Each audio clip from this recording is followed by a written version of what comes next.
I'd like to first of all welcome you again to the first annual Social Workers Symposium. We're overwhelmed to have you here. I'd like to establish protocol by formally welcoming the Honorable Minister of Public Health, Social Development and Labor, Minister Brook. In addition, I would like to welcome the Honorable Commissioner of Social Development, Ms. Lorraine Gums. Where is she?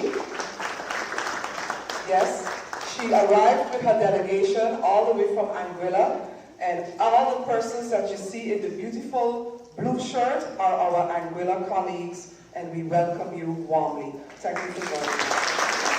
Thank you, Minister Gums, as well, for coming. Commissioner Gums, she's like, not Minister, Commissioner. You're Commissioners, thank you. Before I introduce Minister Brook, I'd like to say, this is Remembering the Why. Very important theme, and you'll notice the importance of it when our keynote speaker addresses you later during the symposium. But I wanted to let you know something very simple. You don't look like what you've been through. That's very important. You don't look like what you've been through. I refer to the book of Daniel. Shadrach, Meshach, and Abednego went through the fire for principle. For principle, they went through the fire. And they went through that fire and they came out, did not smell like smoke, and their clothes were not burnt. You do not look like what you've been through. And the place of your punishment and torment will be the place of your purpose. I want for you to remember that as we go through this symposium. Without further ado, because this ain't church, without further ado, I'd like to welcome Honorable Minister Brook to give the address. First and foremost, I would like to congratulate all social workers around the world, and in particular those in St. Martin, for their continuous contribution to the building of this nation. The role that you play is a very important role. It's a role that is often overlooked and goes sometimes unappreciated. Sometimes people see it, we talk to social workers, psychologists, as a taboo, something you don't want to do. But in reality, your role is so important, people don't really realize or understand that you actually save lives. You actually save lives. You're just as important as the police, the ambulance department. And, coincidentally, this week we're celebrating COVID. We're not celebrating COVID, but we are remembering what we went through with COVID. And prior to being a minister, prior to being a member of parliament as well, I was an inspectorate at the educational. And then, even then, in our educational system, we saw the need for your service. We saw the need for your service. And even then, there was always a waiting line, a waiting list there. Today, I can say that that waiting list has grown. It means that your work, your responsibility, has also gotten more. Unfortunately, when I speak to some of you in the room that I know, all of you don't have the tools you need in order to address the issues of this country. When I became Minister of ASI, I made it public that one of my priorities was to improve the health care of this country. Not only the physical aspect, but the mental aspect. It is one of the reasons that when I came into office, I started to push a lot about mental health. I started to do as much that I can do within the period of time and with the funds that I have to ensure that mental health, the addressing of mental health, gets the necessary attention. Ladies and gentlemen, the theme of today is remembering why. Why? How much of you remember why you decided to become social worker, psychologist? How much of you remember that? Raise your hands. It's not even half. So it means that we have chosen a great team today, because with the presenters, they're going to help you remember why. They are going to help you remember why. And when you leave today, I am sure that you will be better than how you came in. The weight that you carry, each and every one of you, is to take on the burden of this community. My question to you, when you yourself feel overwhelmed, who do you turn to? Do you have someone to turn to? Raise your hand if you do. Good. I turn to the man upstairs most of the time. All the time I turn to him, but also with those individuals in the room, some of you I also turn to you. I come from a code. I live by a code. Coming from a VKS background as well. I am my brothers and sisters keeper.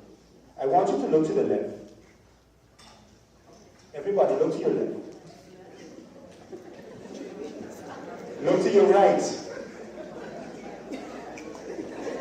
Look behind you. Look in front of you.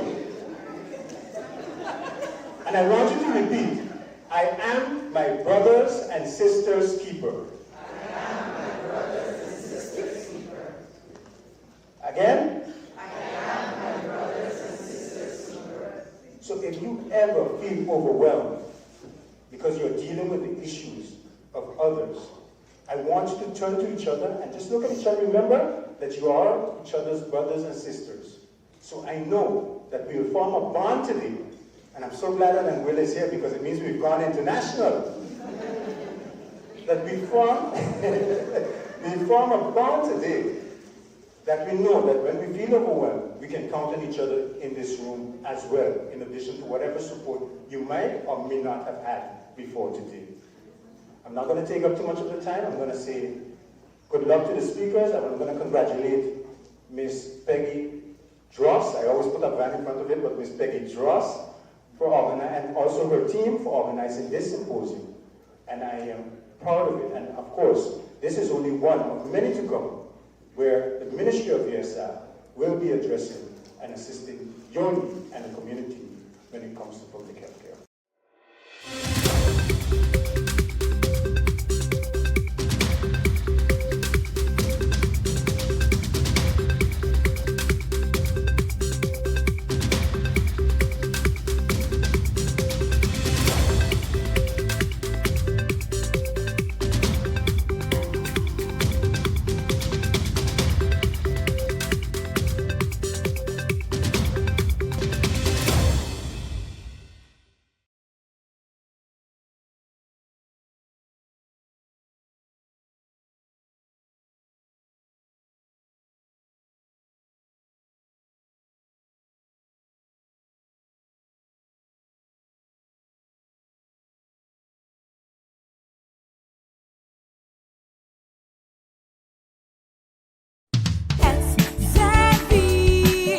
Social and health insurances.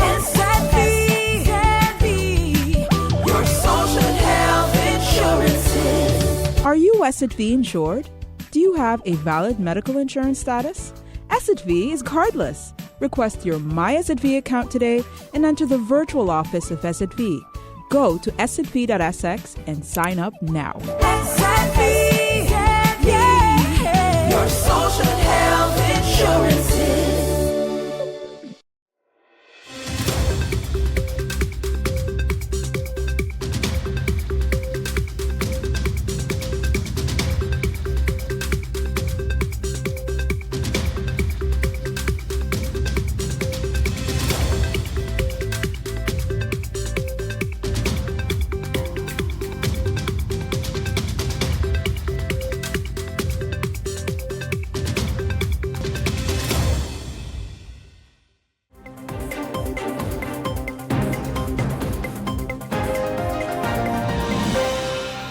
Now we'll go over to hear from our representatives of Teen Times organization on their perspective on mental health and suicide prevention.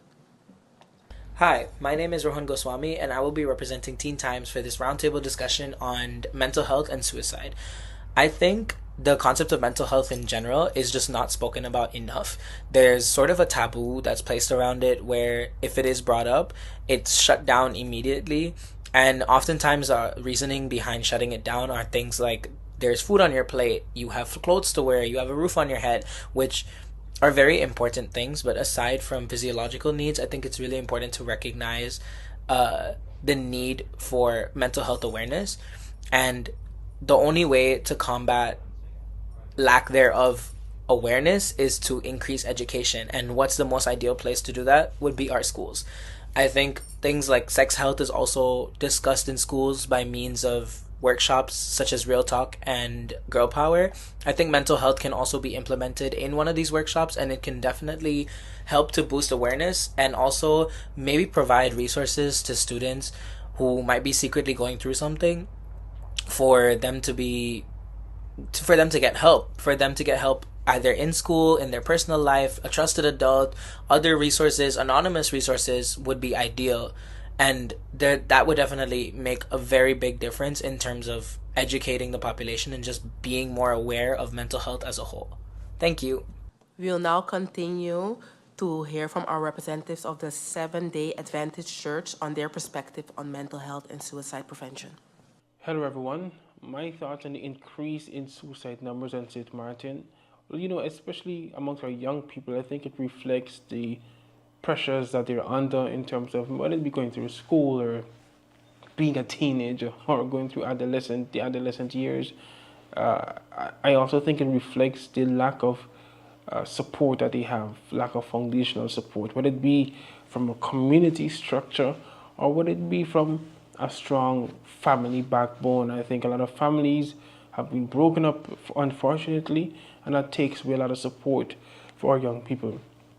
As it relates to mental health cases or mental health and how the island has dealt with it, I think the island has made strides in recent times, but there's much more education that needs to be done in terms of helping the public understand what and how important it is for us to take seriously mental health issues. What I think our leaders can do? Well, I think for one, recreational spaces are needed, or more recreational spaces are needed. I know we have beaches and so forth, but maybe another park that can just help people to unwind and relax, free of cost, just go and get away from the pressures of the day just for an hour. I think that will help massively. I will give the floor to our first Member of Parliament, MP Westcott Williams. You have the floor. A similar question pertains to the mental health facility to which Dr. Lambert referred. That is, of course, part of the NRPB/Trust Fund program. And there too, what is your involvement? Because this mental health facility is not only about the facility. Many of the things that you have mentioned, awareness, education, capacity, etc., are to go hand in hand with the proposal for the facility. So again, what is your input into this particular project? In 2022, or maybe early 23, there was a Kingdom Mental Health Conference with many participants from throughout the kingdom and recommendations. Again, the recommendations we're hearing from you this morning are also, many of them are also in that document. Do you know of this document that was prepared as a result of that conference? And is it being worked on? And I say this with some concern because we had a mental health policy 2018. Was it ever evaluated in whether we were able to make any progress on the basis of that policy? Now we're updating it.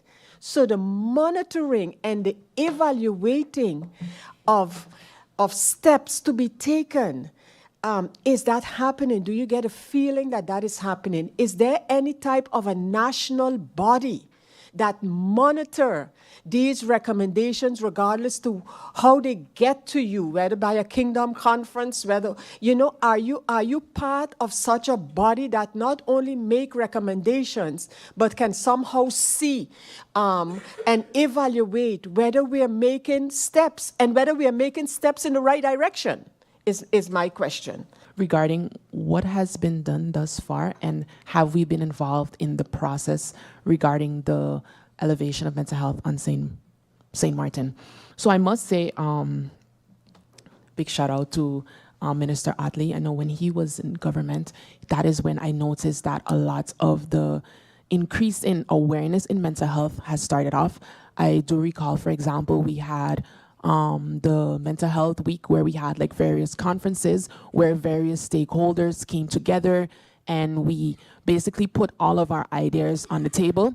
And it's through such, that is where the document, which is MP Westcott was referring to, was developed. And I must say that is where, besides that, there's also been persons from the World Bank that came into the Mental Health Foundation and asked a lot of us clinicians, but various persons within the mental health, what is our input in how we want the facility to be developed. So I must say through his tenure, there was much done. Now, it was then MP Veronica Janssen, she was then in leadership, and then I noticed that she was able to work really hard towards ensuring that we got more funds towards the Mental Health Foundation. So we were very proud and very thankful for that contribution. And now that we have Minister Richnel Brugge, who is now in leadership over the Vinessa ministry, we are now basically building on what has already been done thus far. So we have, for example, the team of Trimbus that came in, if I'm not mistaken, about 2 months ago, and he's had various discussions with the team. Trimbus have had various discussions with various stakeholders within the mental health industry, and now we're thinking of solutions on what can be done and how can we execute what has been proposed in the plans that have been done so far. So to answer your question, we have been involved in every process along the way, and we look forward to build on what has been done. And based on what I'm seeing thus far, things are looking and going in the right direction. Thank you. To second what Dr. Lambert said, indeed, we have been a part of those discussions. And as recent as last year, we sat in meeting concerning the draft ordinance, to make some changes in the legislation. So I don't know how far that is, but it was discussed. In terms of your question on addiction and the whole marijuana legislation, I can say that Turning Point took we made a decision to be very vocal with that is concerned, because we see the social issues in our community. That's number one. Number two, we do not have the appropriate facility, and so let's fix what needs to be fixed first before we put the cart before the horse. That would be my stance on that. The first one being, I know that in Curacao, I was told that there's a sort of a institution where if you are very depressed or going through potential suicidal thoughts, that you can go there, and I would use the word rest for about 2 or 3 weeks, depending on the situation. Does the Mental Health Foundation have a particular department or area for such, or is that something totally different, or are you not aware of this institution? And if not, what will you require to maybe introduce something like that here for persons that might have these feelings?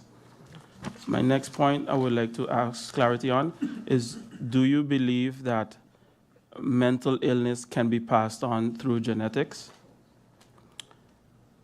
Lastly, no, one before the last, we've heard that 76% of the mental cases tied to marijuana. I would like to know if there's any truth to that, or if there's any data to support that statement that we've been hearing. Lastly, based on your professional opinion, we've heard that, marijuana abuse tend to wake up schizophrenia in persons that have not displayed any signs of it, but have it maybe run through the family or have it download that this can come out. Is that so, based on that opinion? And how does stress tie into mental breakdowns? And are these mental breakdowns then permanent, or these are things that can be treated? Those are the points that I have.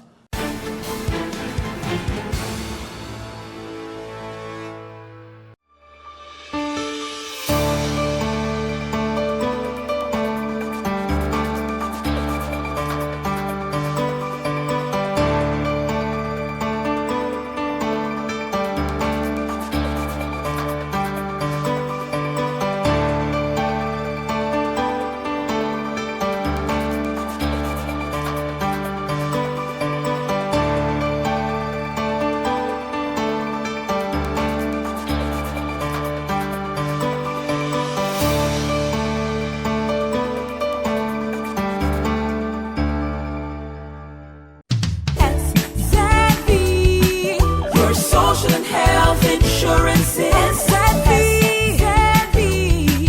your social and health insurance. Are you SXV insured? Do you have a valid medical insurance status?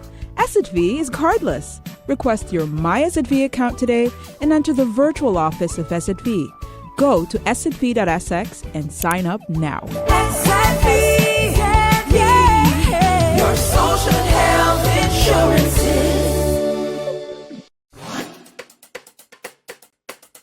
It's time for a new brand that is as bold, vibrant, and colorful as the island of St. Martin, with colors drawn from our diversity, cultural heritage, and nature. Our breathtaking beaches, waters, and sun, the majestic brown pelican, our national symbol, the radiant yellow sage, our national flower, the historic border monument signifying the Dutch and French sides, our exciting cruise, yachting, and boating ports, renowned Maho Beach and St. Martin Airport, the hub to the Caribbean. All these parts come together to create the shape of the island of St. Martin. More than a logo. It's a new brand that engages, excites, and will inspire travelers to book. It's time to tell the St. Martin story, to reintroduce travelers to St. Martin, to honor our past, to embrace our present, and shape our future.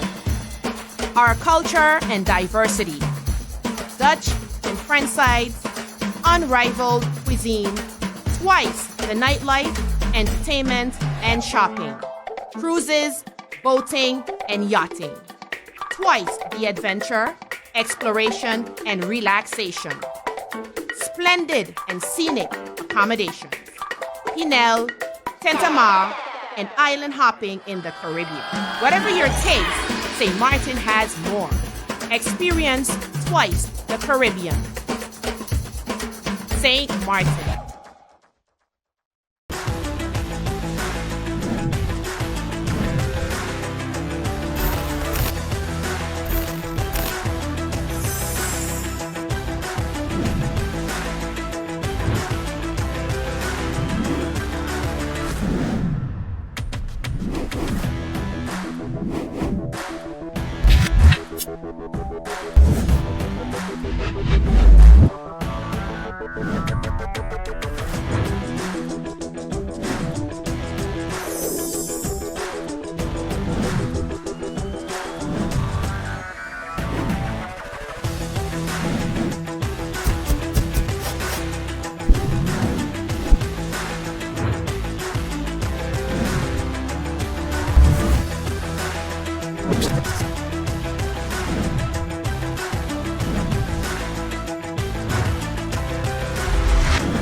Thank you, first of all, for bringing the awareness regarding the facility that is offered in Curacao. I oftentimes say, we can learn from those that are a little bit more advanced and what has worked and what has not worked for them.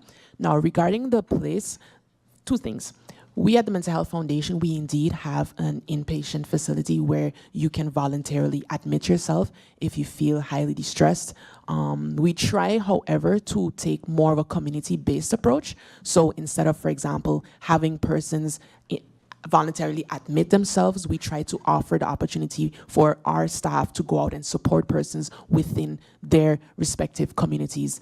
Now, if that approach per se may not be as effective, persons indeed, once demonstrating to have a sort of mental challenge, do have the ability to voluntarily admit themselves, and whenever they're ready to be released, they have the opportunity to then be released. So that is that option.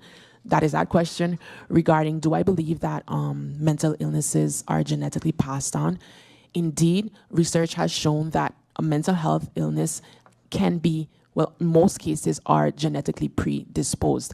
However, it's similar to any other illness, not per se because you have it in your genes mean that you would be automatically prone to developing an illness. Oftentimes, it can be drugs or a extreme stressful or traumatic event which can trigger on the illness. So, but oftentimes it is already predisposed. But in some instances, you have some persons that may have encountered, for example, a very stressful situation, and you call it, for example, like acute stress disorder. So this person may, for example, experience a heightened reaction, but that does not per se mean that this would be an experience that the person would encounter for the rest of their lives. It will then just be a reaction to that event. However, if it's more genetically predisposed, oftentimes, for example, that person will then respond to an event oftentimes through anxiety at multiple phases of their lives. So through you, Madam Chair, MP York, thanks for your question. Like Dr. Lambert say, yes, it can be passed on, and sometimes you do not see it until the person becomes or in a situation where they're really stressed, or sometimes through substance, you begin to see that passed on to them. You were asking about induced schizophrenia. So we work very closely as well with the Mental Health Foundation, and I could tell you one thing. We have 15 clients, and out of the 15 of our clients, 9 of them are dually diagnosed. So that means to say there is addiction coupled with a mental illness, okay? Prior to 2020, of course, there has been a change in our clients, and we see it. We see where prior to 2020, our clients were addicts, 66% of the clients. But then that is the younger, our younger clients, because we have anywhere from 15 to 24, you will see most of that. And then, of course, with the others, you see it with alcohol and crack and cocaine, the harder drugs, pills. Yeah? So I hope that answered that question. And I think Dr. Lambert answered your 2 other questions, or you had one more. In mental illnesses, at the end of the day, it all boils down to level of resilience. 2 persons can go through the exact same experience, but it depends on how resilient you are, determines how you will respond to it. But also, as you asked, as it pertains to if genes play a role, if you have a mental illness already predisposed within your genes, you're more likely to respond more severe compared to someone that may not be genetically predisposed to a mental illness. Thank you. MP Dorad would like to, one question wasn't answered, because I think one was missed. Yeah, no, the question was recognized, but I think maybe it wasn't clear in terms of the response. So what my question was, let's just give an example. Someone that is perfectly healthy, deal with something very stressful. Can the stress cause mental illness, and will this then be permanent in terms of your professional experiences or any science? Can this then be permanent, or is it just like, as you mentioned, a one-time situation? Yes. MP York, what I've seen as well is because stress creates imbalances, right? So, most of the time, you're super stressed. It creates hormonal changes. You have chemical imbalances, and so you begin to see the person become super depressed. that, of course, you know, it leads to depression. They remain in that state for a little while. But I believe with the right help, especially if the person detected it or the family member detected it, they do not stay in that space for a long period of time. So the person as well have to admit that, hey, you know what, something is happening with me.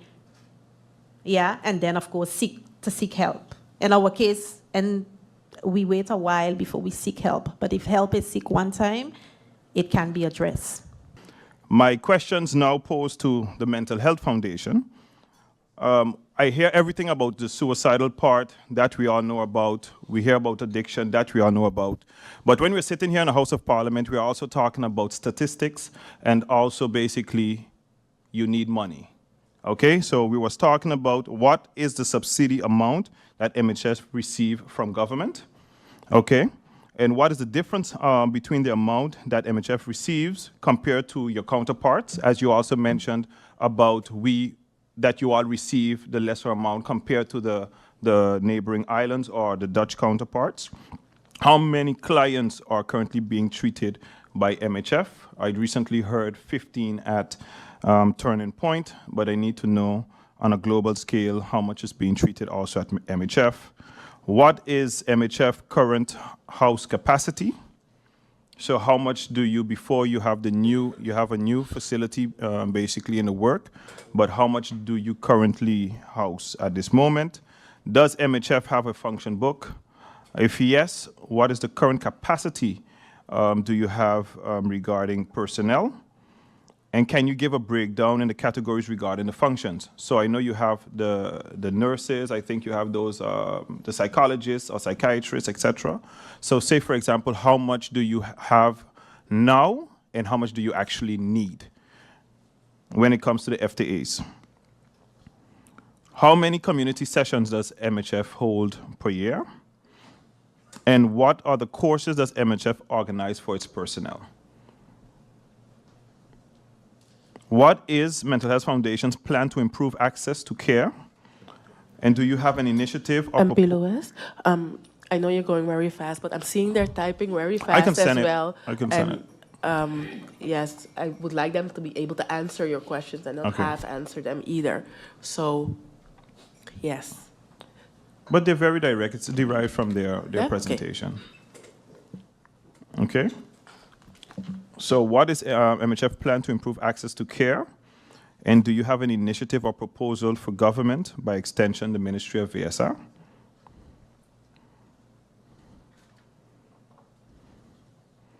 Does MHF have a plan or a draft plan for suicide prevention?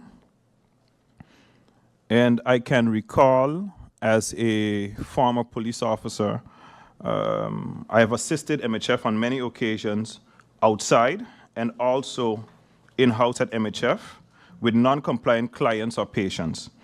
I can say MHF, those was in the beginning stages of MHF here on the island.